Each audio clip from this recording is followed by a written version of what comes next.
প্রতিটি ভালো কাজের জন্য আপনি নিজেকে নিজে একবার থ্যাঙ্কস দিয়ে দেখুন। হ্যাঁ, আপনি ঠিক শুনতে পাচ্ছেন। আপনাকে বলছি আপনাকে নিজেকে থ্যাঙ্কস দেওয়ার জন্য। কারণ হচ্ছে কেউ আপনাকে ১ম থ্যাঙ্কস দিবে না, আপনার ভালো কাজের জন্য অ্যাপ্রিশিয়েট করবে না। বাট আপনি যদি একদিন করে আপনাকে থ্যাঙ্কস দিতে থাকেন, একদিন একটা করে থ্যাঙ্কস আপনাকে কিন্তু সেঞ্চুরি পার করে দিবে। একটা সময় দেখবেন যে আপনি আর খারাপ কাজ করা থেকে বিরত থাকবেন এবং খারাপ কাজ না শুধু, ভালো কাজ করার জন্য আপনার মন মানসিকতা উদ্বুদ্ধ থাকবে। এবং দেখবেন আপনার ভালো কাজগুলো দেখে আরেকজন ইন্সপায়ার হয়ে তারাও শুরু করে দিবে ভালো কাজ করা। এবং তাদের মাধ্যমেও কিন্তু আপনি আপনার ভালো কাজগুলো তাদের সাথে উপস্থাপন করতে পারেন।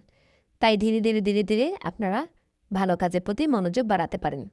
সেটা হতে পারে কোনো সামাজিক কাজ, ধর্মীয় কাজ বা আদার্স রিলেটেড কাজ। আমরা অনেকেই দেখি যে ফেসবুকে এসে দান করে বা হচ্ছে কাউকে কোনো বা গিফট দেয়। তখন আমরা একজন আরেকজনকে বলি, "গিফট দেওয়ার সময় কেন ভিডিও করলো?" বা কেন তাকে এই দান দেওয়ার সময় কেন করলো? কিন্তু দেখেন, একজন বড় সেলিব্রিটি বলেন আর সাধারণ মানুষ বলেন, যখন একজন আরেকজনকে দেয়, কিছু গিফট দেয়, তখন কিন্তু এটা দেখে অনেকে ইন্সপায়ার হয়। তো সবকিছুরই কিন্তু পজিটিভ নেগেটিভ দিক আছে। তো আপনারা সবসময় পজিটিভ দিকটা নিয়ে আলোচনা করবেন, দেখবেন, বুঝবেন। তাহলে দেখবেন যে আসলে ভালো হবে।